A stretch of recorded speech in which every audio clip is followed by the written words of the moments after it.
clear. 1, 2, 3, 4. Breathe. Hello, my good friends. How are you today? May God bless you all. I will not introduce anything. You guys watch the video and feel it. Then let's evaluate together. Zora Williams yanked her beat-up hoodie over her head, the frayed hem brushing her thighs of her faded jeans. Jane Cole's No Role Models blasted through her cheap earbuds, drowning out the chaos of Baltimore-Washington International Airport. She'd just had a screaming match with Grandma Me about this shady-ass letter from London, promising some inheritance bullshit. Ain't nobody leaving me jack shit, Zora muttered, slinging her backpack over one shoulder. But with Grandma's cancer treatments eating through their savings, she had no choice but to board this damn transatlantic flight 2187 to find out what the hell was up. The terminal buzzed like a hornet's nest, kids whining, business types yapping on phones, and the stench of overpriced coffee hitting her nose. At security, a white guard with a buzz cut gave her the side-eye, digging through her bag like she was smuggling bricks. "What the fuck's your problem?" Zora grumbled under her breath, snatching her shit back once he waved her through. Being a black girl in a hoodie apparently screamed trouble to these assholes. She shuffled to gate D7 boarding pass crumpled in her fist. The plane. A Boeing 777 loomed outside the window, sleek and shiny under the tarmac lights. Zora wasn't impressed. First time flying, and it felt like stepping into a trap. She glanced at the letter again, tucked in her pocket. "Your presence is requested in London regarding an inheritance matter. All expenses paid. Discretion advised." Sounded like some Nigerian prince scam, but the law firm's logo, Blackwell, Henderson and Associates, looked legit. Grandma had called their office 3 times, and some British dude with a posh accent swore it was real. Still, Zora's gut screamed, this shit's too good to be true.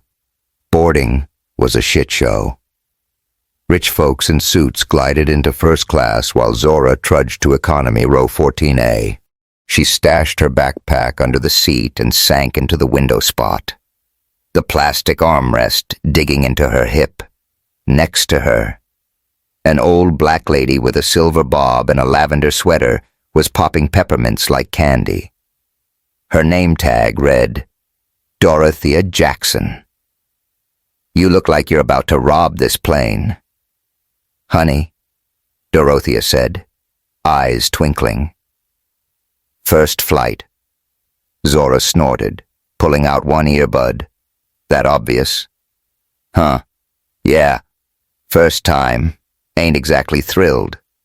Lord, I've been flying since Nixon was lying. Back when they let you smoke and served steak on real plates." Dorothea offered a peppermint. These settled the nerves. "You headed to London for fun or trouble?" "Probably," Zora said, taking the candy. "Some lawyer says I got an inheritance. Sounds like bullshit to me." Dorothea chuckled. "Well, if it's bullshit, at least you get a free trip. Ain't nothing wrong with seeing the world." Zora smirked, unwrapping the peppermint. The plane's engines roared, and her stomach flipped as it taxied. She gripped the armrest, nails digging in. Grandma's words echoed, "Be careful, child. The world ain't kind to black girls flying solo." Zora wasn't a kid anymore, but at 20, she felt the weight of those words. Growing up in East Baltimore, she'd seen enough to know the world could chew you up and spit you out. The seatbelt sign dinged off, and Zora relaxed a bit, staring out at the clouds glowing orange in the sunset. She pulled out her dog-eared copy of The Bluest Eye, a gift from her dad, James Williams, before he died when she was 4. His notes in the margins. "This part's deep. baby girl were all she had left of him. Her mom, Eliza, vanished when Zora was 7, leaving her with Grandma Mai. Troubles. Grandma always said, dodging details. Zora stopped asking years ago. A commotion from first class snapped her out of her thoughts. A white dude in a tailored suit, silver hair slicked back, was chewing out a flight attendant. "This is fucking unacceptable," he barked, voice carrying over the hum of the cabin. I paid for privacy, not to sit next to some nobody. The attendant, a black woman named Patricia, kept her smile plastered on. But Zora caught the tightness in her jaw. "Rich assholes," Zora muttered, rolling her eyes. The guy's vibe screamed, "I own the world." Gold watch, leather briefcase, the works. But something about his face, sharp blue eyes, a flicker of something haunted stuck with her. He glanced her way for a split second, and their eyes locked. Zora froze, a chill running down her spine. Why the hell was he staring like he knew her? The argument fizzled out when another passenger, an Asian guy in a gray suit, offered to move. The rich dude, Harrington, she overheard, sat back down, still looking pissed. Zora shook it off, opening her book, but that stare nagged at her, nagged. What's his damn deal? An hour later, the plane hit turbulence, not the light, bumpy kind, but the we're all gonna die kind. The cabin shook like a washing machine. Oxygen masks dropping like fucked up party favors. Screams erupted. "Ladies and gentlemen," the captain's voice crackled. "Return to your seats and fasten your seatbelts. We're hitting some rough air." Zora's heart pounded, her book sliding to the floor. Dorothea grabbed her hand. "It's fine, honey. These planes are built like tanks. Feels like a damn coffin." Zora shot back, buckling up. The plane lurched again, and a shout came from first class. Patricia bolted forward, her face tight. Zora craned her neck, catching snippets. "He's not breathing. Call for a doctor." Something kicked in. Maybe the CPR class she took at the community center. Maybe just not wanting to sit there scared shitless. Zora unbuckled and pushed into the aisle, ignoring Dorothea's girl. "Sit your ass down." She ducked under the curtain to first class, where chaos reigned. The rich dude, Harrington, was slumped in his seat. Face gray as ash, lips blue. Patricia was fumbling with an oxygen mask. Another attendant yelling for a medical kit. "Move." Zora snapped, shoving past a gawking passenger. She knelt beside Harrington, hands trembling but steady enough to check his pulse.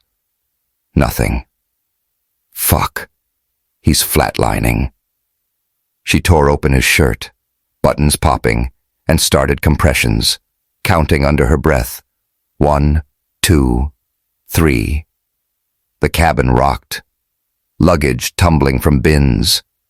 But Zora's world narrowed to Harrington's chest. Sweat dripped down her temple.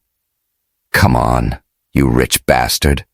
Don't die on me," she growled. Patricia held the mask over his face, eyes wide. A white guy in a flannel shirt, tall, scruffy beard. Blue eyes stood nearby, watching Zora like she was pulling off a miracle. He looked out of place among the suits, like he'd wandered in from a dive bar, after what felt like forever. Harrington gasped, his eyes fluttering open. Zora sat back, panting, her arms burning. The crowd exhaled, some clapping like this was a damn movie. Harrington's gaze locked on her, wild and desperate. He yanked the mask off, wheezing. "I'm your fucking father, kid." The words hit like a brick. Zora froze, her brain short-circuiting. "What the hell did you say?" she whispered. But Patricia was already strapping the mask back on. The plane steadied, and the captain announced an emergency landing in Gander, Newfoundland. Medics would board soon. Zora stumbled back to economy, legs like jelly. Dorothea grabbed her arm. "Girl, you okay? You ran up there like you owned the damn plane. Where'd you learn that CPR shit?" "Community center," Zora mumbled, sinking into her seat. "Never thought I'd use it to save some crazy asshole who says he's my dad." Dorothea's eyes widened. "He said what, Lord?" "This flight's wilder than my soap operas."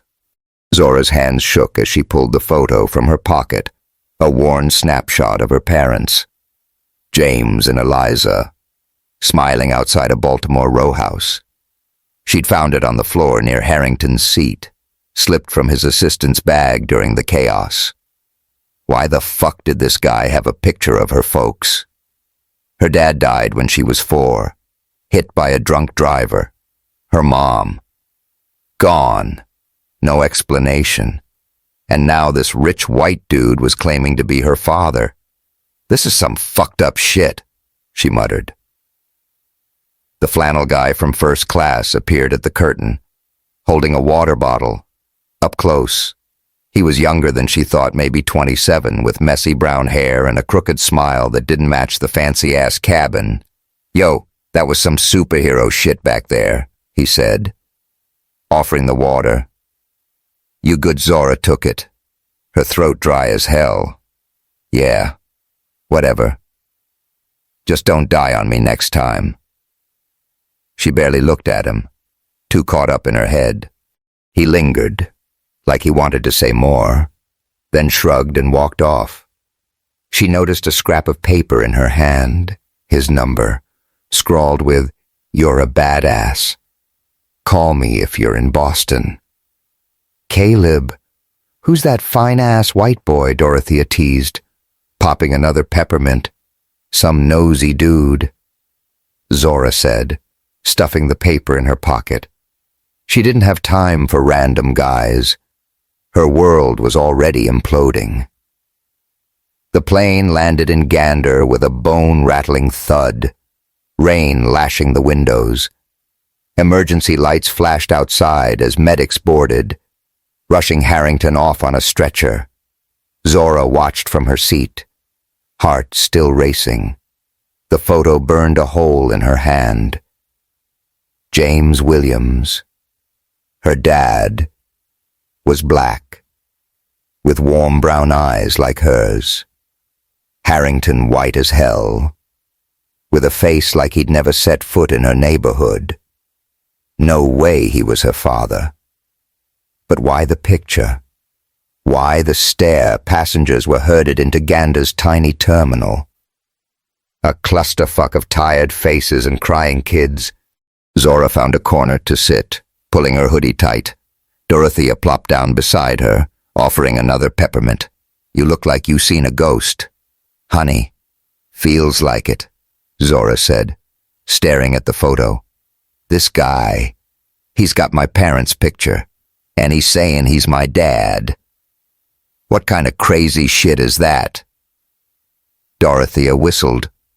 "Lord, child, you stumbled into some drama. You gonna call that lawyer in London?" "Yeah," Zora said, jaw tight. "Somebody better start explaining this bullshit." She glanced at the terminal, spotting flannel guy Caleb across the room, talking to a flight attendant.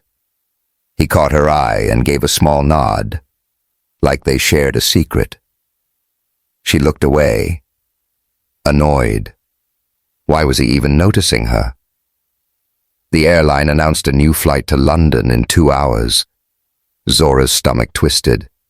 Whatever waited across the Atlantic, it was going to change everything. She clutched the photo, Her parents' smiles frozen in time. James, with his Howard University tee. Eliza, with that dimple Zora inherited. And now Harrington, a ghost from some fucked-up past she didn't know existed. As they reboarded, Dorothea patted her hand. "You're strong. Girl, whatever's waiting in London, you'll handle it." Zora nodded, but her chest felt tight. She wasn't sure she could handle shit, not when her whole life felt like a lie. She settled into her seat, the plane's engines humming. Caleb was back in first class, out of sight. Good. She didn't need his blue-eyed ass complicating things. But as the plane lifted off, the photo in her pocket and Harrington's words, "I'm your fucking father," looped in her head, louder than the roar of the engines. Yo, if this plane ride got your heart racing, smash that subscribe button to see what Zora uncovers in London. Drop a comment. What would you do if some rich dude dropped that "I'm your dad" bomb? Let's hear it. Zora Williams slumped against the window of the Boeing 777, the hum of the engines, a dull roar in her ears. The photo of her parents, James and Eliza, felt like a brick in her pocket. And Richard Harrington's raspy, "I'm your fucking father," kid echoed like a bad song stuck in her head. She'd saved the old man's life on that hellish flight from Baltimore, only to have him drop a bomb that turned her world upside down. Now, as the plane droned toward London, she was stuck wondering if her whole life was a damn lie. The cabin was dim, most passengers dozing or glued to their screens. Dorothea, the peppermint-popping grandma beside her, was out cold, snoring softly in her lavender sweater. Zora envied her. Sleep wasn't coming, not with her brain spinning like a fucked-up carousel. She pulled out the photo again, tracing her mom's dimpled smile. Eliza had vanished when Zora was 7, leaving nothing but vague memories of Motown dance parties and bedtime stories. Grandma Me always said she had troubles. Baby. Troubles. My ass. Why did a rich white dude like Harrington have this picture? And why claim he was her dad when James Williams, black, warm, her real dad had raised her until a drunk driver took him out? The seatbelt sign flickered on, and the captain's voice crackled. "We're beginning our descent into London Heathrow. Local time is 7:15 a.m. Zora's stomach twisted. Whatever this inheritance bullshit was, it better explain Harrington's crazy-ass claim.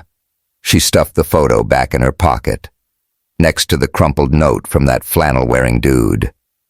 "Caleb, you're a badass. Call me if you're in Boston." She snorted, like she had time for some random guy's game. The plane touched down smoother than Gander's bone-rattling landing. But Zora's nerves were still shot. She grabbed her backpack and shuffled off with the herd, Dorothea trailing behind. "You take care, honey," Dorothea said, pressing another peppermint into her hand. "Call me if you need an old lady's wisdom. I'm staying with my son in London for a month." "Thanks, Ms. D," Zora said, managing a half smile. "You're the real MVP."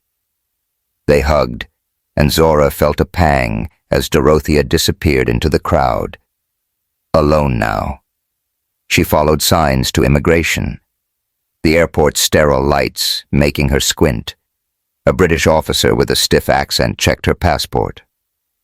"Purpose of visit?" "Some lawyer shit," Zora said, then caught herself. Business. Inheritance stuff." He raised an eyebrow but stamped her passport. She grabbed her suitcase and stepped into the arrivals hall, scanning for the driver the letter promised. among the sea of name signs. One caught her eye. Z. Williams, Blackwell, Henderson and Associates. The driver, a South Asian guy with a neat mustache, smiled. Miss Williams, I'm Raj. I'll take you to your hotel. Cool, Zora said, following him to a sleek black car. The drive into London was surreal red double-decker buses, old-ass buildings, and that giant Ferris wheel she'd seen in movies. Raj chatted about the weather. June's lovely. In it. But Zora barely listened. Her mind on Harrington, at the Claridge's hotel. She gaped at the marble lobby, chandeliers sparkling like some rich person's fever dream. This gotta be a mistake, she muttered. I ain't staying in no damn palace. No mistake. Miss, Raj said, handing her bag to a bellhop. Mr. Henderson's got you sorted. The receptionist, a white woman with a tight bun, slid over a key card and an envelope. Mr. Henderson will send Miss Powell to meet you at 9:30 tomorrow. Zora nodded, feeling like she'd stepped into a fucking Downton Abbey episode. Her suite was bigger than her whole damn house in Baltimore plush carpets, a 4-poster bed, and a view of some fancy street. She kicked off her sneakers, muttering, "What the fuck is this shit?" The envelope held a note on thick paper. Welcome to London. Miss Williams. Ms. Powell will escort you to our offices tomorrow. Enjoy the hotel's amenities. Edward Henderson. No mention of Harrington. No hint of the bombshell from the plane. She tossed it on the desk and flopped onto the couch. Exhaustion hitting like a truck. Hunger gnawed at her stomach. She hadn't eaten since that whack airplane sandwich. She scanned the room service menu, prices making her eyes bug out. $20 for a burger, fuck that. She ordered soup and a grilled cheese, the cheapest shit she could find, and called Grandma Mee while waiting. Zora, you safe? Grandma's voice was raspy but strong, a lifeline across the ocean. Yeah, I'm in some bougie-ass hotel, Zora said, forcing a laugh. Flight was wild, though this rich dude had a heart attack, and I had to do CPR. Lord, child, you okay? I'm good, but... Zora hesitated, the photo heavy in her pocket. He said some crazy shit. Grandma said he's my dad. Name's Richard Harrington. You know him. Silence stretched so long, Zora thought the call dropped. Then, softly, "Where'd you hear that name?" "He was on the plane," Zora said, heart racing. "He had a picture of Mom and Dad. What's going on?" Another pause. "We'll talk when you're home." "Baby. Just be careful. Men like that got their own rules." Grandma's voice hardened, and Zora knew pushing wouldn't work. They said goodbyes, and Zora hung up, more confused than ever. Room service arrived, and she ate mechanically, the soup tasteless despite its fancy-ass presentation. After a shower in the marble bathroom, hot water like a damn spa, she crawled into the massive bed, the photo and Caleb's note on the nightstand. Sleep came in fits. Dreams of planes crashing and her parents' faces fading into Harrington's cold blue eyes. Morning sunlight woke her, streaming through heavy curtains. She dressed in her best outfit, a navy blouse and black jeans, her braids pulled back tight. At 9:25, she rode the elevator to the lobby, clutching her backpack with the photo, book, and letter. The place was alive with rich folks sipping coffee and staff hustling. Zora found a corner chair, feeling like a fish out of water. At 9:30 sharp, a young white woman in a gray suit strode in, red hair in a sleek ponytail, Miss Williams, I'm Lydia Powell. Blackwell, Henderson and Associates. Her British accent was crisp, but her smile was warm. Zora shook her hand, feeling small but standing tall. Nice to meet you, Zora said, voice steady. This place is wild. Lydia laughed. Claridge's is a bit much, isn't it? Our office is a short walk. Fancy a stroll. They stepped into the June sunshine, London buzzing with black cabs and suited types. Zora's sneakers scuffed the pavement, a contrast to Lydia's heels. I heard your flight was eventful, Lydia said as they crossed a street. Mr. Harrington called from Gander to update us. Zora's gut clenched. You know him? He's a valued client, Lydia said, her tone professional. We handle his affairs, including this matter with you. Zora wanted to press, but they'd reached a stone building with a brass plaque. Blackwell, Henderson and Associates, Est. 1972. Inside, wood-paneled walls and thick carpets screamed old money. A receptionist waved them to a lift, and they rode to the third floor, stepping into a conference room with a long oak table and windows overlooking a manicured garden. Make yourself comfortable, Lydia said, gesturing to leather chairs. Mr. Henderson will join us soon. Water tea. Water's fine, Zora said, her mouth dry. Alone. She paced to the windows, the garden's neat flower beds calming her nerves. Footsteps broke her thoughts, and a tall, silver-haired man in a navy suit entered. Miss Williams, he said, extending a hand. Edward Henderson, thank you for coming under such unusual circumstances. Zora shook his hand, his grip firm but not crushing. Yeah, it's been a wild ride, she said, sitting across from him.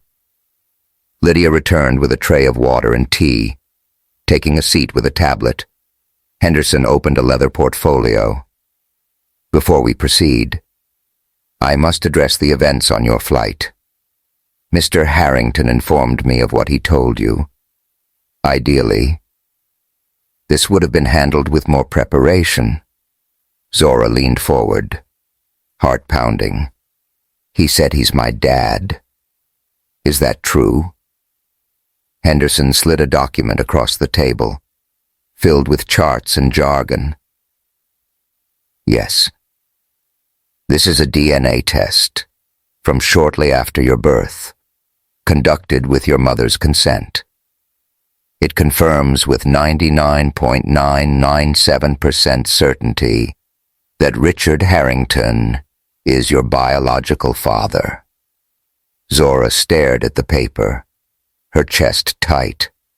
My mom knew this, and she still married James Williams. Henderson nodded. Eliza made that choice. With James's full knowledge, Richard accepted it as best for you at the time. His voice was calm, but Zora's head spun. She gripped the table, nails digging into the wood. Y'all been playing me my whole damn life, she said, voice shaking. Why now? Why drag me here? Your grandmother's illness prompted this, Henderson said. Richard wanted you to know the truth and have options. He slid another document over a trust fund outline, numbers so big Zora's eyes bugged out. Education, housing, healthcare, all covered. This is yours, no strings attached. Zora pushed it back. I don't want his money. I want answers. She pulled out the photo. Why's he got this? Henderson's gaze softened. That's personal to Richard. Your mother's letter may explain more. Lydia handed him a sealed envelope. Zora's name in Eliza's handwriting. Zora's breath caught. May I read it alone? She asked.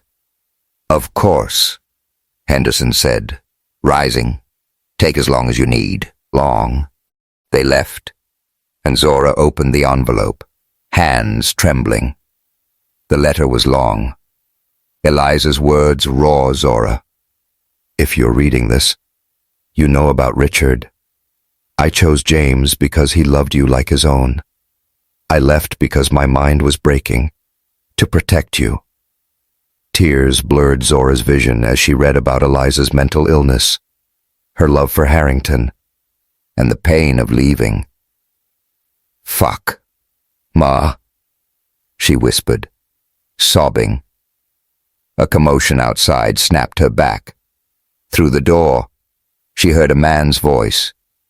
Clive, Harrington's assistant, arguing with Lydia.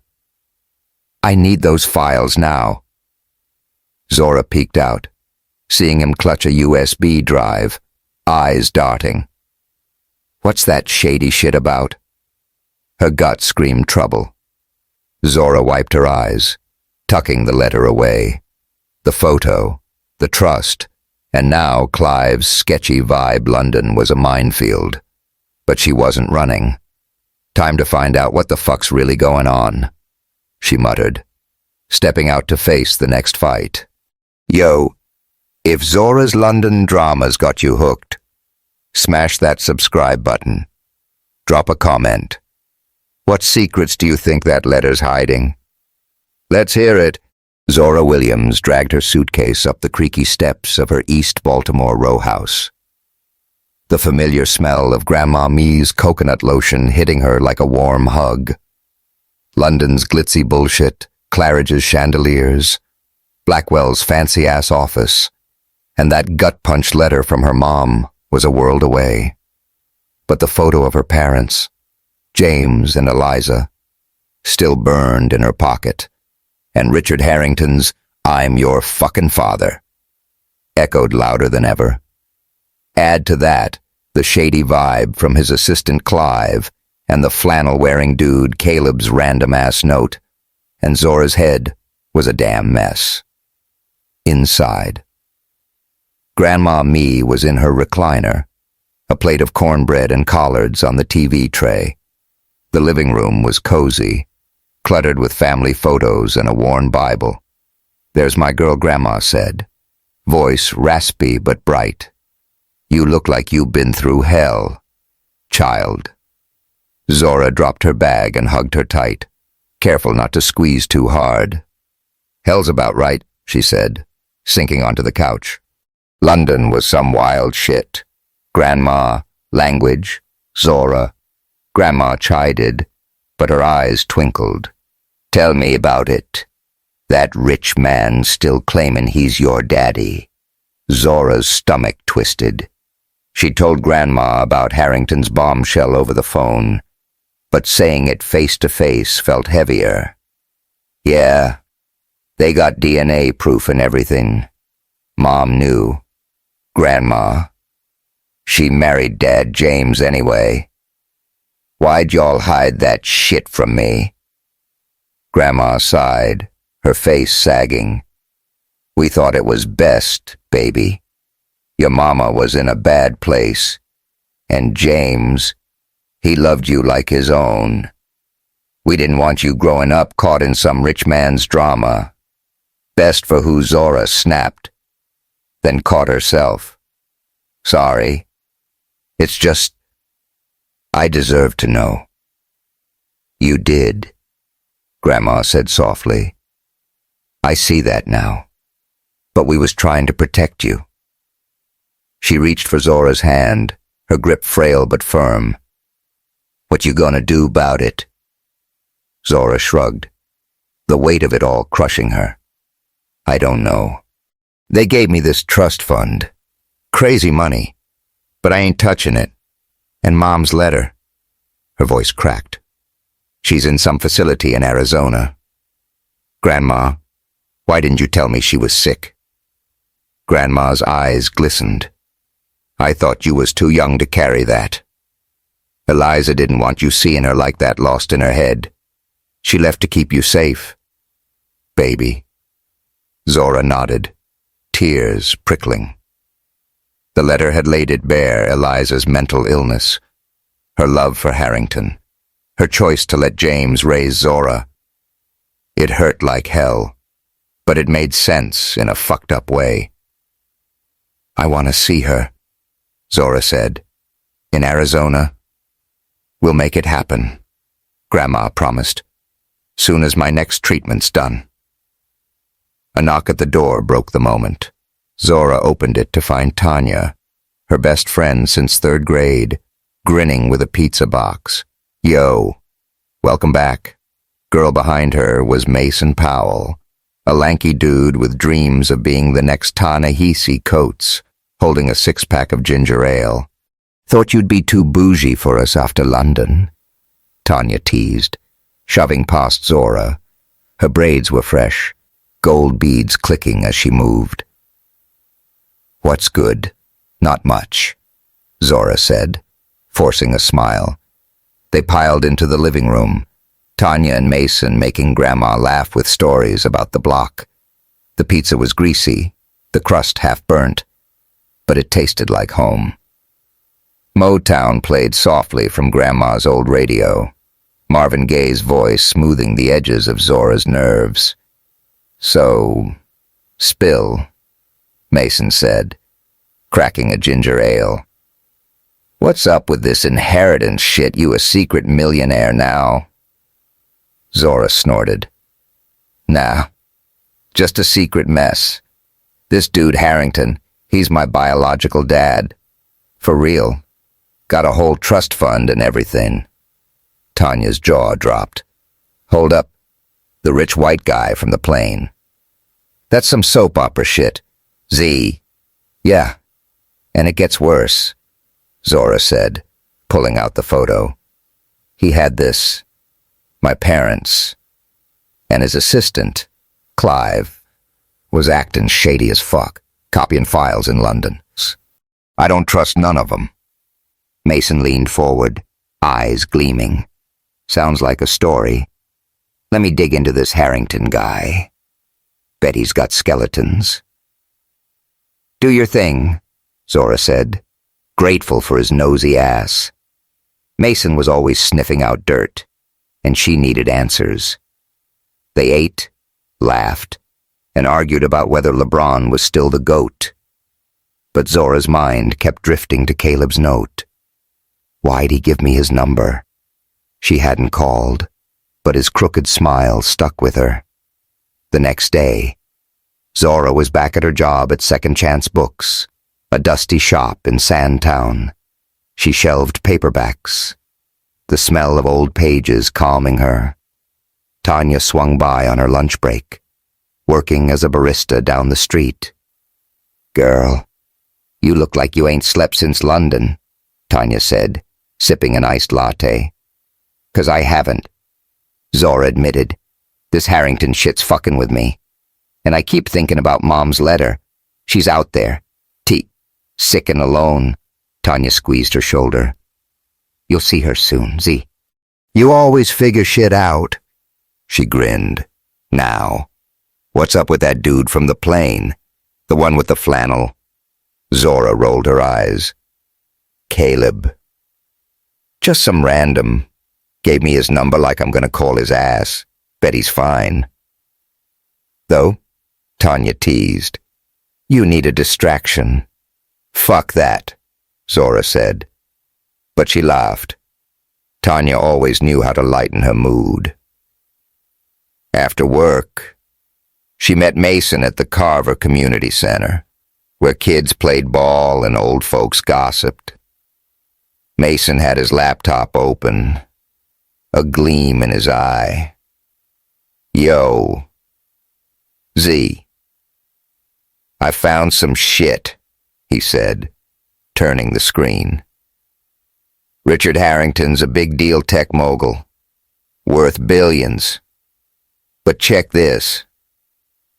He pulled up an article about a charity called the James Williams Foundation, funding scholarships for black kids in Baltimore. Started 10 years ago. Anonymous donor. Bet it's your pops. Zora's breath caught. Why'd he use Dad's name? That's some sneaky shit. Guilt, maybe, Mason said. Dude's been watching you from afar, Z. Creepy, but kinda sad. Creepy's right, Zora muttered. The idea of Harrington funding her community, her life without saying a word made her skin crawl. Keep digging. I need to know what else he's hiding. Mason nodded, but his grin faded. One more thing. That dude you met on the plane, Caleb Caldwell, he ain't just some random. He slid over another article, a blurry photo of Caleb in a suit at a gala. Caleb Caldwell, heir to Transatlantic Airlines, steps back from family business. He's a fucking millionaire. Z. Why's he playing like he's regular Zora's blood boiled? She grabbed her phone, dialing the number from his note. He picked up on the second ring. Yo. Caleb.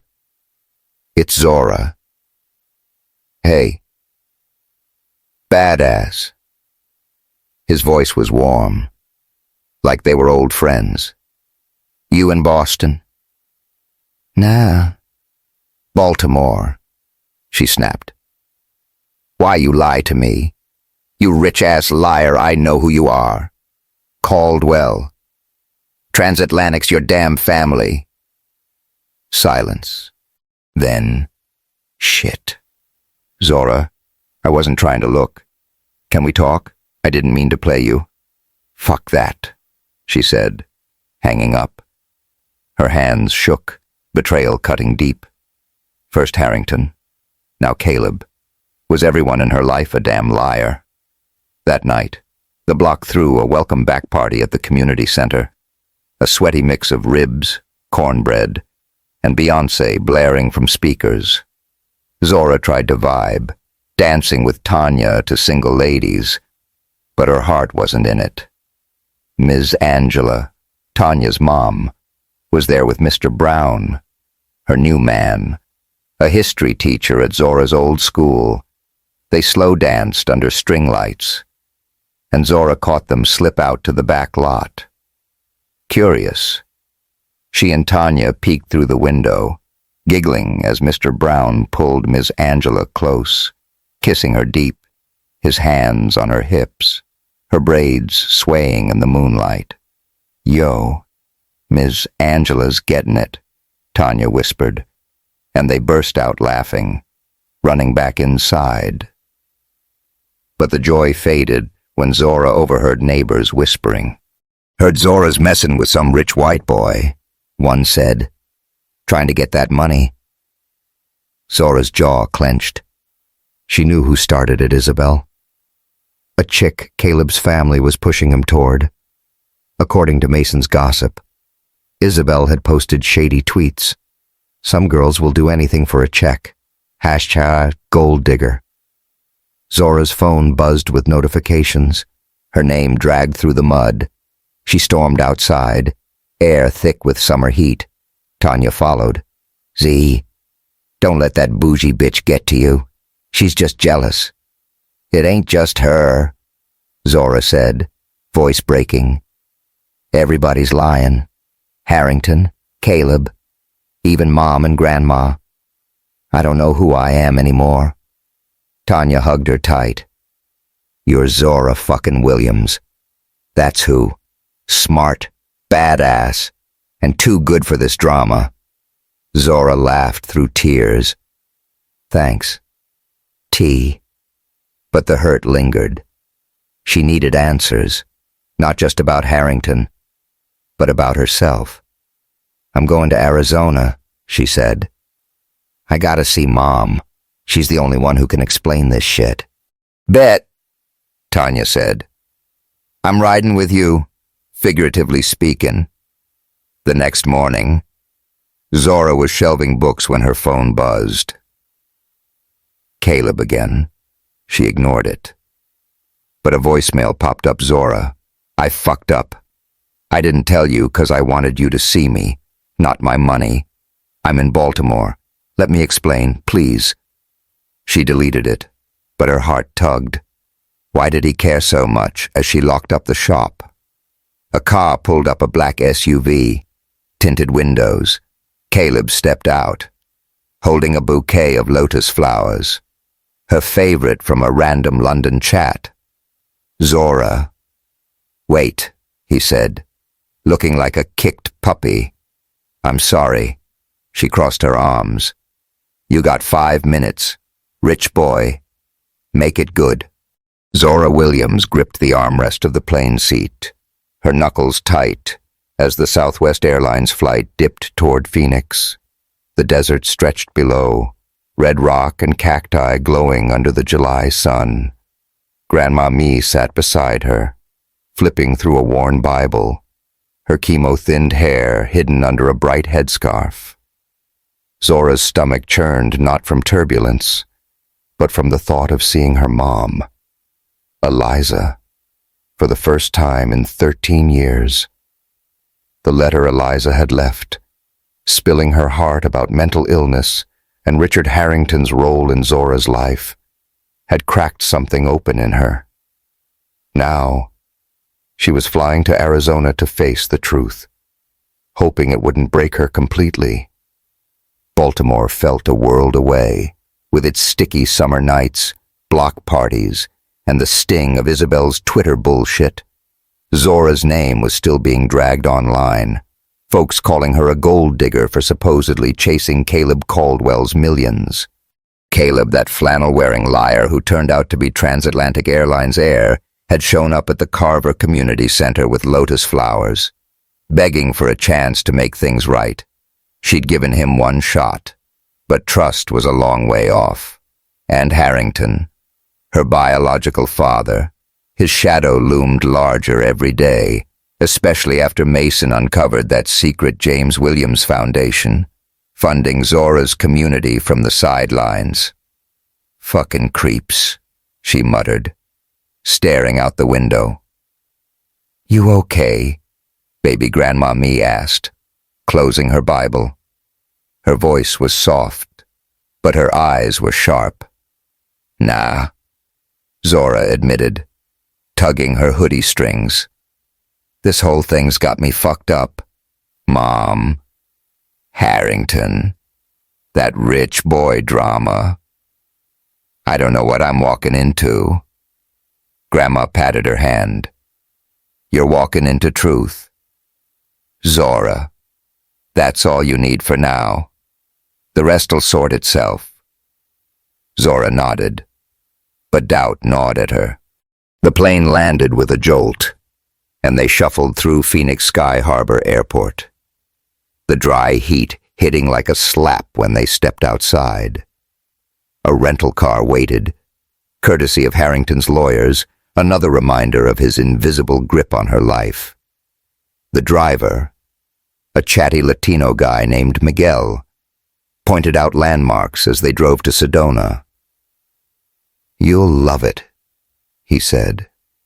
Red rocks, artsy vibes, like something out of a movie. Hope it's a good one, Zora muttered, popping in her earbuds.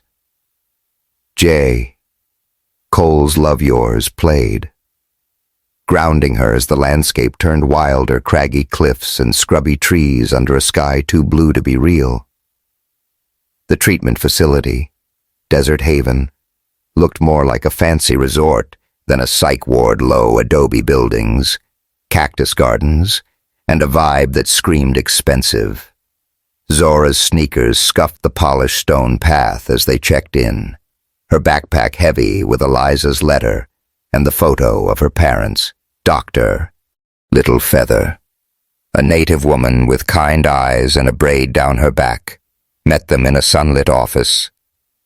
Eliza's been preparing for this visit, she said, her voice calm. She's having a good day, but we'll keep it short to avoid overwhelming her. Her condition, schizophrenia with paranoid features, can be unpredictable. Will she know me? Zora asked, her throat tight. The question had kept her up for weeks. She'll know you, Dr. Littlefeather said. Her memory's intact. It's staying present that's hard when emotions run high. If she seems distant, it's her mind protecting itself, not a lack of love. Zora nodded, clutching her backpack strap. Grandma squeezed her shoulder. You got this, baby. They followed Dr. Littlefeather through a courtyard, where patients painted or read under pergolas draped with desert vines. Zora's heart pounded as they approached a small garden, where a woman sat sketching on a bench, her back to them. She was thinner than Zora remembered, her once close-cropped hair now silver curls catching the light. But when she turned, that dimple Zora's dimple flashed in her right cheek. Zora, Eliza breathed, her sketchpad sliding to the ground. Her eyes, warm and brown, drank Zora in. Oh my God, look at you. Zora's chest ached, memories flooding back Motown dance parties, Eliza's laugh, bedtime stories. Mom, she managed, the word heavy with years of longing. They moved toward each other, slow, like they were afraid the moment would shatter. When they hugged, Zora catalogued every detail, the lavender scent of Eliza's shampoo, the boniness of her shoulders, the slight tremor in her hands. You're so grown, Eliza said, pulling back to study her. Not my little girl anymore. I'm still me, Zora said, voice cracking. She needed Eliza to know that, despite the years, the lies, the pain. Grandma Me hung back, letting them have their moment. Eliza, she said finally, stepping forward. You're looking well, baby. Mama, Eliza said, reaching for her hand while keeping one on Zora's shoulder, like she couldn't let go. Thank you for bringing her, for taking care of her. The three of them stood there, a fragile triangle of love and loss. The Arizona sun warm on their skin. They sat under the pergola, the conversation starting light Zora's job at the bookstore, Grandma's church gossip, Eliza's art therapy. But the weight of the past hung heavy. You know about Richard now, Eliza said, her voice careful. You met him. Yeah, Zora said, her jaw tight. On the plane. He almost died, and I saved his ass. Then he drops that I'm your dad shit. Why didn't you tell me? Mom Eliza's eyes glistened. I wanted to baby, but I was young, scared. And Richard, he wasn't ready to be a father. James was. He loved you like his own. And I thought that was enough. She paused, her hands twisting. Then my mind started breaking. I left to keep you safe from me. Zora's throat burned. But you let me think I wasn't enough. Ma, that shit hurts. I know, Eliza said, tears spilling. Leaving you was the hardest thing I ever did. But I was seeing things, hearing voices, thinking people were after us. I couldn't drag you into that. Grandma reached for Eliza's hand. You did what you thought was right. Baby, we all did. Zora nodded, but the pain lingered. She pulled out the photo of James and Eliza, sliding it across the table. Harrington had this. Why Eliza's breath hitched. He kept it. After all these years, she traced James's face, her voice soft. Richard and I, we were in love. For a minute, but he chose his world, his wife, his company over me. James stepped up, gave you his name, his heart. Richard must have held on to this as a reminder of what he lost. Zora's anger flared.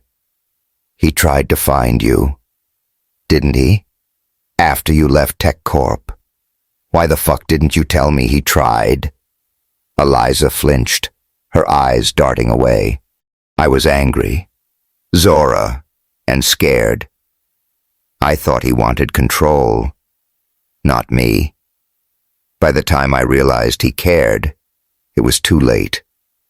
I was already sick, and you had James. Zora stood, pacing the garden path. So everybody just decided my life for me.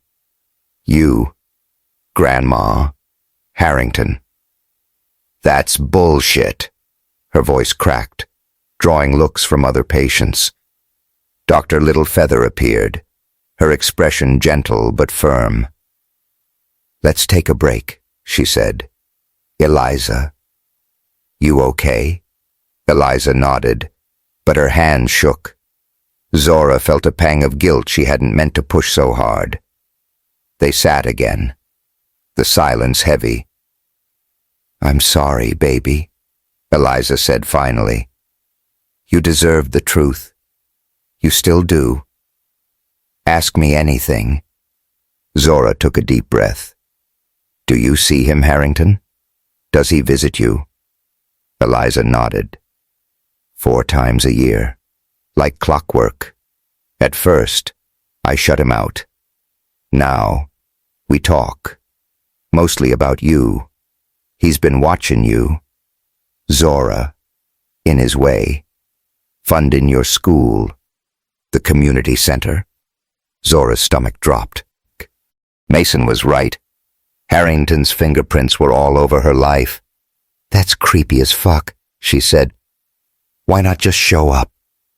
He's scared, Eliza said, of hurting you, of you hating him.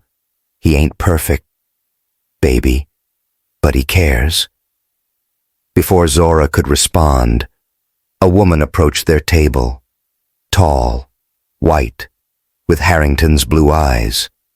She froze, staring at Zora. You're her, aren't you? She said, voice tight. Zora Williams. Who the hell are you? Zora asked, standing. Sarah Harrington, the woman said. Richard's daughter. Your sister. The word hung like a grenade. Grandma gasped, and Eliza's face paled. You knew about me, Zora said, her voice rising. And you didn't say shit. Sarah's jaw tightened. I didn't ask for a secret sister. Okay, Dad told me last year. Swore me to silence. I'm here visiting Mom at a spa nearby, and I heard you were here. I didn't plan this. Zora laughed, bitter. Nobody plans nothing, but everybody's got secrets. You happy with Daddy's money while I grew up scraping by? Sarah flinched. It's not like that. I'm pissed too. Zora, he lied to us both. She glanced at Eliza, then back. I don't know what this means, but maybe we can talk someday. Zora crossed her arms. Maybe, but I ain't holding my breath. Sarah nodded, handing Zora a card with her number, then walked away. Her shoulders tense. Eliza reached for Zora's hand. I didn't know she'd be here. Baby. I'm sorry. Zora pulled away, her head spinning. Everybody's sorry, but I'm the one dealing with the fallout. She sat, exhausted, as Dr. Littlefeather signaled it was time to wrap up. Eliza hugged her tight, whispering, I love you, Zora. Always will. I know. Ma, Zora said, tears falling. I want to come back. Okay. Anytime, Eliza said, her dimple flashing. Zora and Grandma left, the desert air heavy with unspoken words. At their hotel, Zora's phone buzzed Caleb. Again. Zora, I shut Isabel down. I told my family to back off. I'm in Arizona, at a motel in Sedona. Can we talk? She stared at the text, heart racing. He'd followed her across the country. Part of her wanted to cuss him out, but another part, the stupid, hopeful part, wanted to see him. She typed back, tomorrow, noon, Red Rock Cafe. Don't fuck it up. As she crawled into bed, Sarah's card and Eliza's words swirled in her head. A sister, a mother who loved her but left, a father who watched from the shadows, and Caleb, who might be more than a liar. What the fuck is my life, she muttered, sleep pulling her under. Zora Williams stepped off the plane at Baltimore Washington International, the familiar humidity wrapping around her like an old blanket. The Arizona trip had left her raw, reuniting with her mom, Eliza, meeting her secret sister, Sarah Harrington, and Caleb Caldwell's unexpected appearance in Sedona still spun in her head like a bad remix. She lugged her suitcase through the terminal, Grandma Mee trailing behind, her headscarf bright against the dull airport lights. Zora's hoodie was up, J. Cole's Wet Dreams thumping in her earbuds, but even the music couldn't drown out the noise in her mind. Richard Harrington, her biological father, was a ghost haunting her life, and Caleb's apology at that Red Rock Cafe had stirred up feelings she wasn't ready to deal with. Slow down, child, Grandma Mee called, her voice raspy from chemo. I ain't running no marathon. Zora paused, forcing a smile. Sorry, Grandma. Just ready to get home. They grabbed an Uber, the driver blasting old-school Outcast as they rolled through Baltimore's gritty streets, row houses with chipped paint, kids playing ball under streetlights, and the faint smell of fried chicken from corner joints. It was her world. Messy but real. Unlike London's bougie hotels or Arizona's desert zen, this was where she belonged. But after everything, even home felt different, like she was seeing it through cracked glass. At the house, Zora helped Grandma settle into her recliner, the living room cozy with its faded couch and family photos.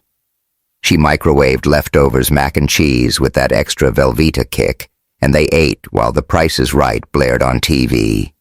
You've been quiet since Arizona, Grandma said, eyeing her.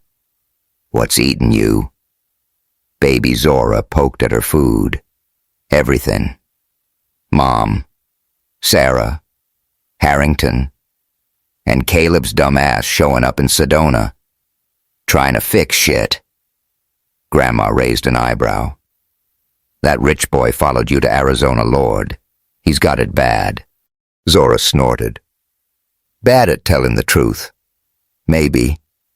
He says he's sorry for lying about being a millionaire, but I don't know if I trust him. Trust takes time. Grandma said, her voice soft. But if he's chasing you cross-country, he's either crazy or serious. Which you think it is? Zora shrugged, but her heart tugged. At the cafe, Caleb had looked wrecked, his flannel rumpled, eyes pleading, I fucked up. Zora, he'd said, lotus flowers on the table. I hid who I am, 'cause I'm sick of people seeing my money first. But you're real. I want you to know me, not my last name. She'd listened, her anger softening, but told him she needed space. Now, back in Baltimore, she wasn't sure what she wanted. Her phone buzzed Mason Powell, her wannabe journalist friend.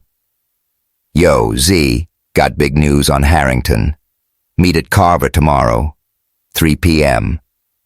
Zora texted back, "Bet." Whatever Mason had dug up, it better explain why Harrington's James Williams Foundation was bankrolling her community center, the same place she'd learned CPR to save his ass. The next day, Zora worked her shift at Second Chance Books, the shop's musty smell calming her nerves. She shelved a stack of worn James Baldwin novels, her mind drifting to Sarah's card, still in her backpack. A sister. The word felt alien, like it belonged to someone else's life.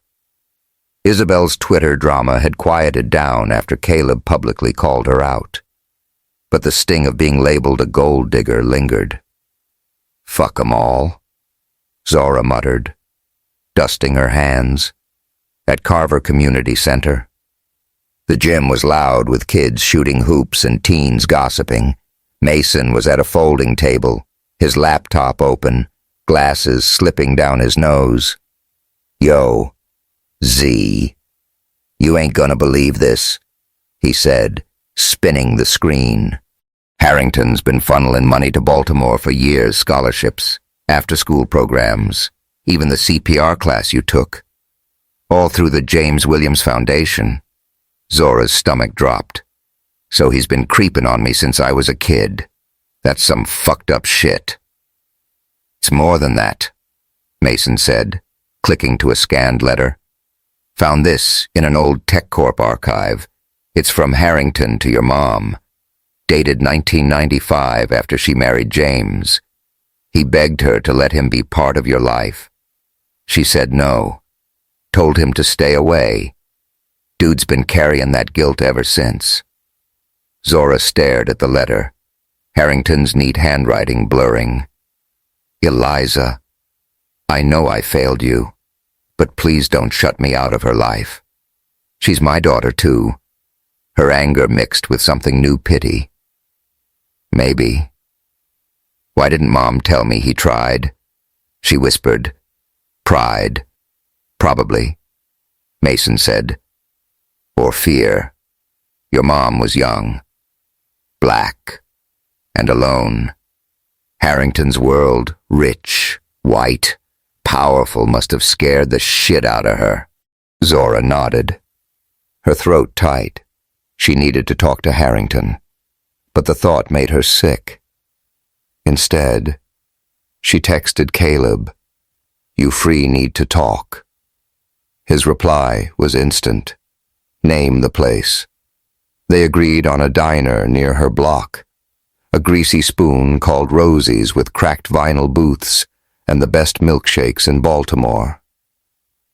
At Rosie's, Zora slid into a booth, the jukebox playing Stevie Wonder's "Isn't She Lovely?"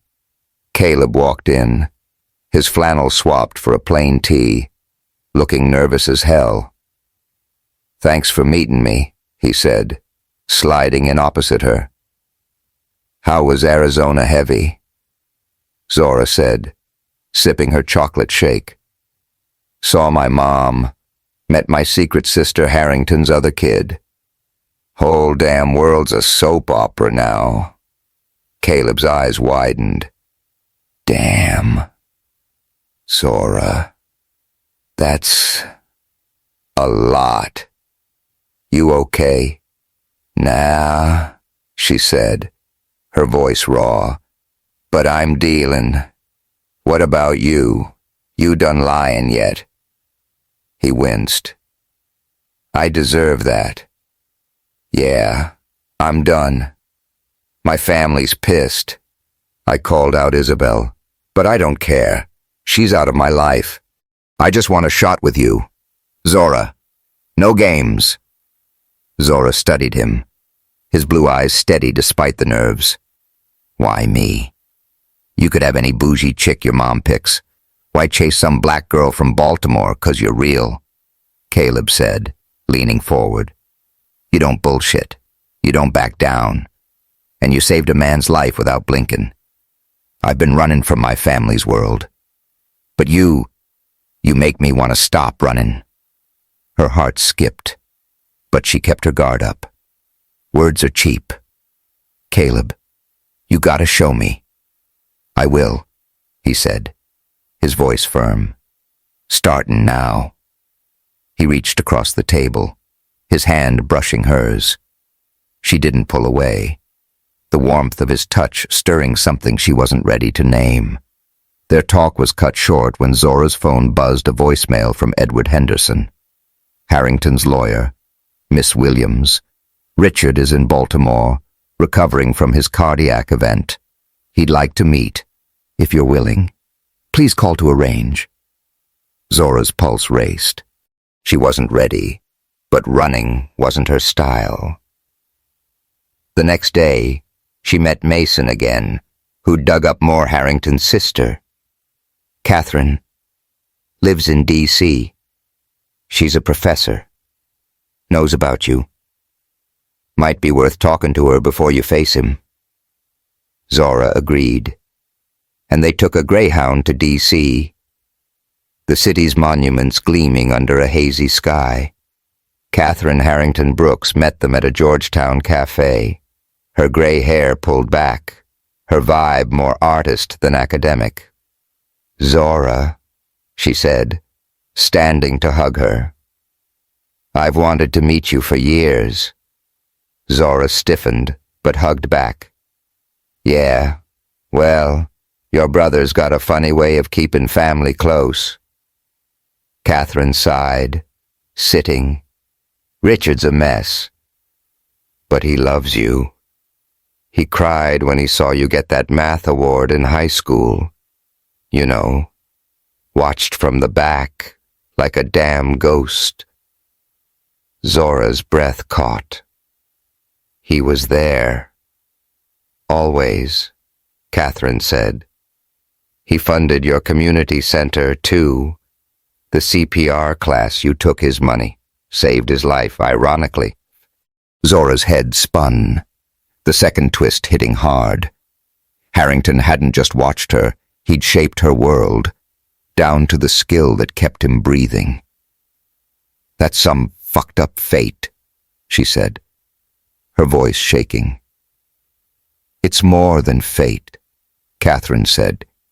"It's guilt, love, and cowardice all mixed up. He wants to know you, Zora, but he's scared you'll hate him." Zora looked away, tears prickling. "I kinda do hate him, but I want to understand." Catherine nodded. "Meet him. Ask your questions. You don't owe him forgiveness, but you owe yourself the truth." Back in Baltimore, Zora steeled herself and called Henderson. They set a meeting at a quiet park near her block. Neutral ground. The day arrived, hot and sticky, the park swings creaking with kids. Zora sat on a bench, her heart hammering. Harrington arrived in a black SUV, looking frail but sharp in a tailored suit. His blue eyes, Sarah's eyes. Her eyes locked on her, and she felt a jolt. "Zora," he said, sitting slowly. "Thank you for meeting me." "Don't thank me yet," she said, arms crossed. "Why'd you hide? Why creep on my life like some fucking stalker?" Harrington's face crumpled. "I fucked up. Zora, I was married, rich, scared of losing it all when your mother told me about you. I chose wrong.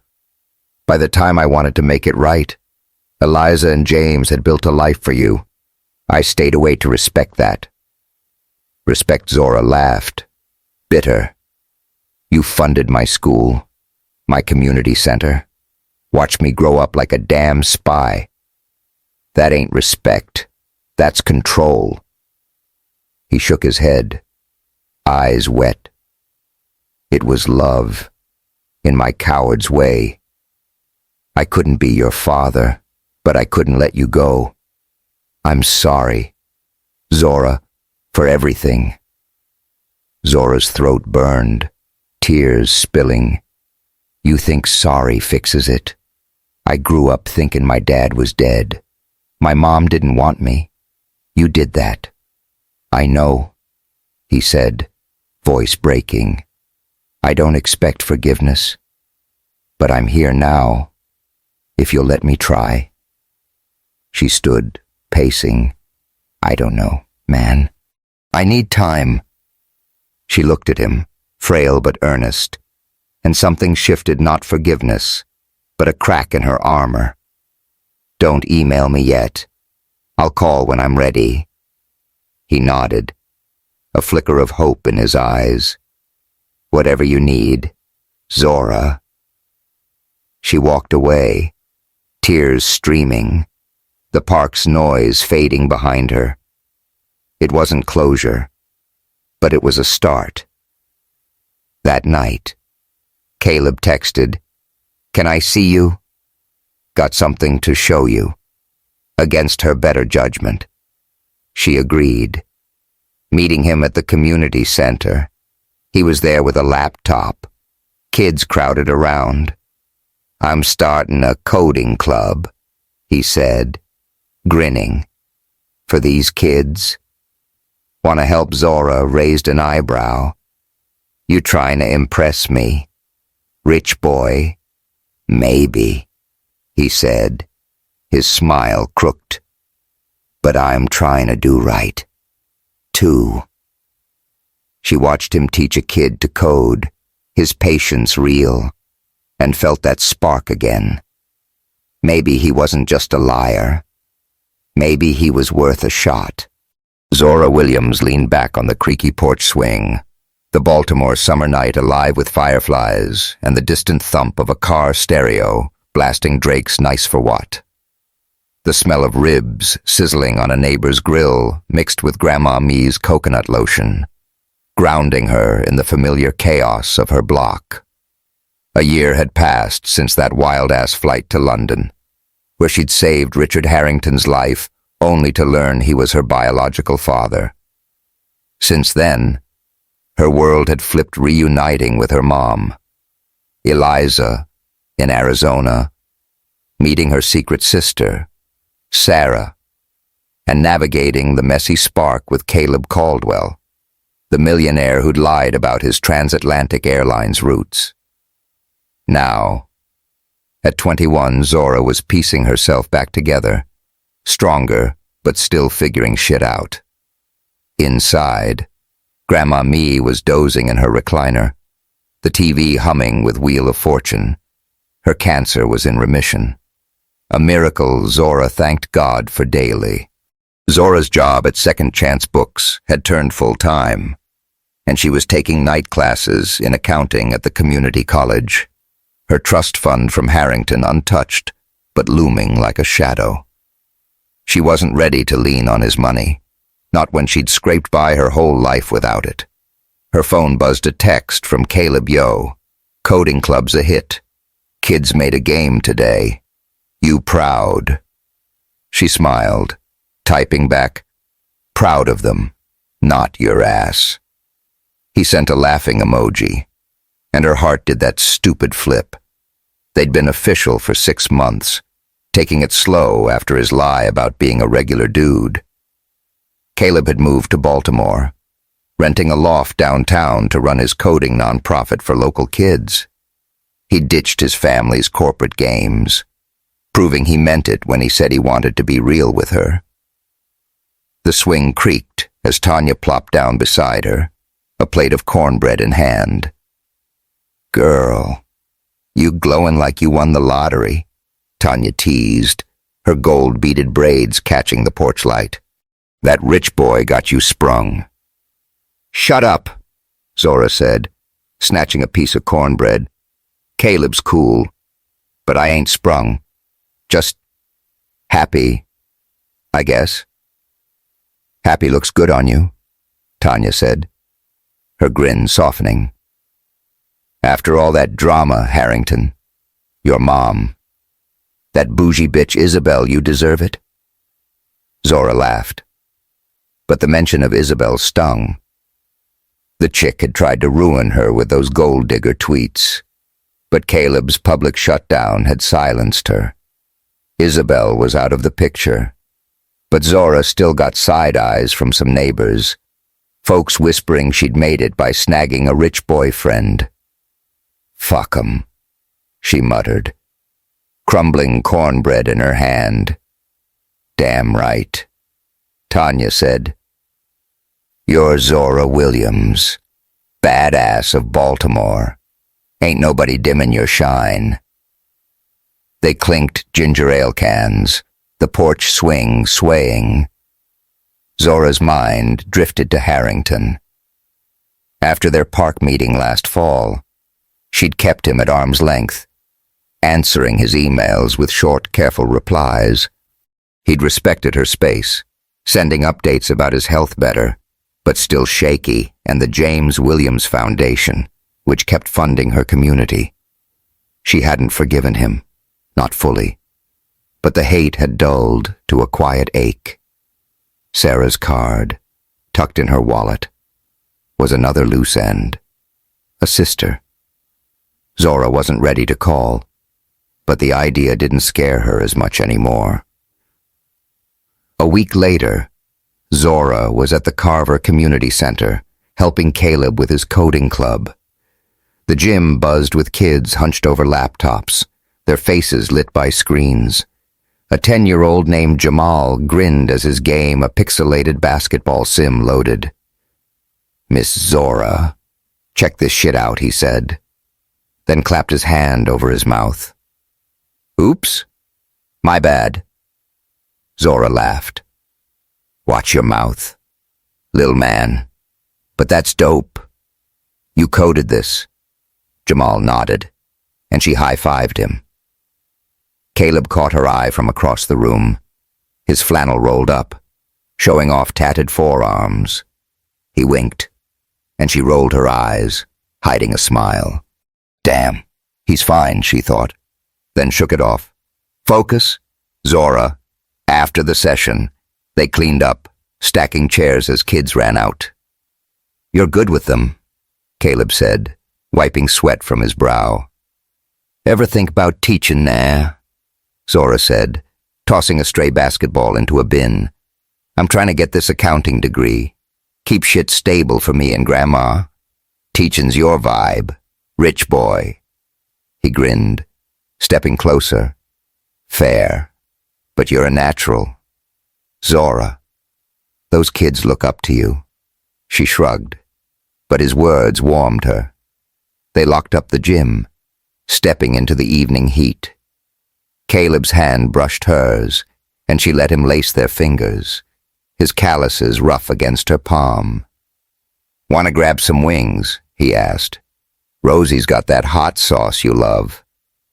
"Bet," she said, and they walked to the diner, the street alive with laughter and music.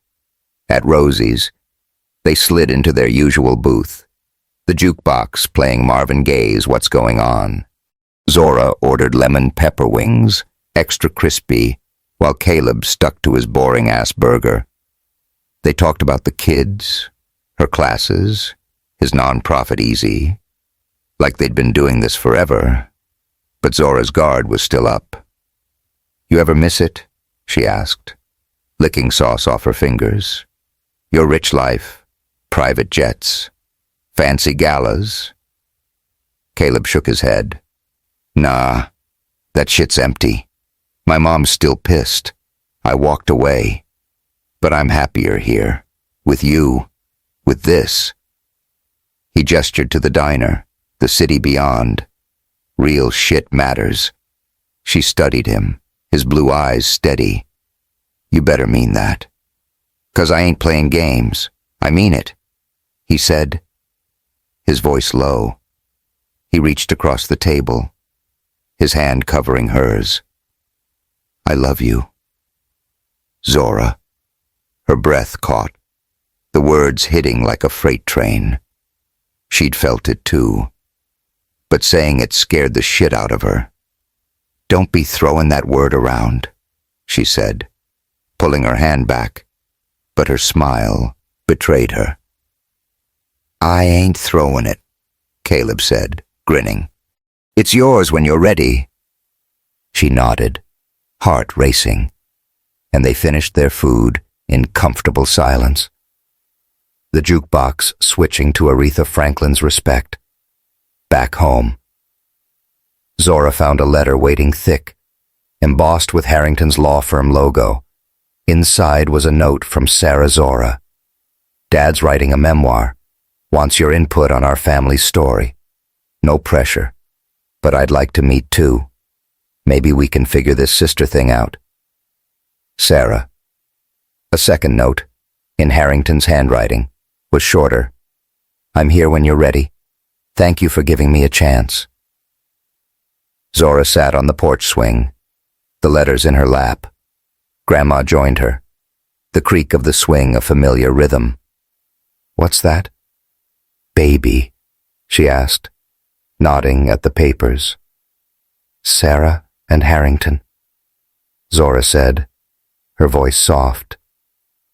"They want me to be part of their world, I guess. But I don't know if I want that." Grandma nodded, her eyes wise. "Family's what you make it." "Zora, James was your daddy 'cause he chose you, not 'cause of blood. Harrington's trying to choose you now. In his way. Don't mean you gotta choose him back. But listen to your heart." Zora leaned against her. The coconut lotion smelled soothing. "I've been thinking about forgiveness." She said, "Not just for Harrington, but Mom, you, even Caleb. Ain't about letting y'all off the hook, but about me not carrying all this hurt no more." Grandma's voice was thick. "That's wisdom, child. Takes a strong soul to let go, especially when the hurt's real." Zora nodded, tears prickling.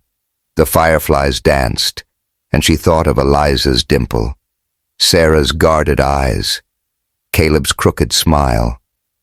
Her life was a patchwork of pain and love, secrets and truths. She wasn't whole yet, but she was building something new. The next week, Zora threw a BBQ for her 21st birthday, the block turning out in force. Tanya and Mason manned the grill, ribs and chicken smoking under a cloud of spice. Ms. Angela and Mr. Brown danced to earth, wind and fire, their laughter infectious. Kids ran wild, spraying water guns, while old folks played dominoes on card tables. Caleb showed up with a cooler of soda and a shy grin, earning a nod from Grandma. "He's growing on me," she whispered to Zora. "Slow down, Grandma." Zora teased, but she felt it too. Caleb fit here, not as a rich outsider, but as someone trying to belong. They danced to Love's Holiday, his hands on her waist, her braid swaying. "Happy birthday, badass," he murmured, and she let herself lean into him. Just for a moment. Later, Zora got a call from Henderson. Harrington was back in London, hoping for a visit. She wasn't ready to fly across the ocean, but she emailed him, "I'm thinking about it." "Don't push." His reply was short, "I'll wait." For the first time, she believed he would. A month later, Sarah texted, "In D.C. for a conference. Coffee." Zora met her at a Howard University cafe, the vibe black and vibrant. Sarah looked less guarded, her blue eyes softer. "I read Dad's memoir draft," she said. "He's brutal on himself. Zora calls himself a coward for not claiming you." "Good," Zora said, sipping her latte. "He was." Sarah nodded. I'm not trying to force a sister thing, but I'd like to know you. Maybe we start small. Zora studied her, seeing Harrington's eyes, but something warmer, too. Small's good, she said. They swapped stories, Sarah's law career, Zora's accounting dreams, and parted with a hug. Tentative but real. Back on the porch swing, Zora held Sarah's text, "Let's do this again," and Harrington's latest email, offering to fund her college if she wanted. She thought of Eliza, smiling in Arizona, and Caleb, teaching kids to code. Her family wasn't perfect, but it was hers, built from choices, not just blood. "I ain't perfect either," she told Grandma, "but I'm damn sure stronger now." Grandma smiled, proud, always were. Baby. Zora looked at the fireflies, feeling a peace she hadn't known before. The road ahead was messy. More talks with Harrington. Visits to Eliza. Maybe a real future with Caleb. But she was ready. She'd face the truth and come out whole. Yo. If Zora's journey from chaos to peace got you hooked, smash that subscribe button for more epic stories. Drop a comment. What's next for Zora and her patchwork family? We want to know.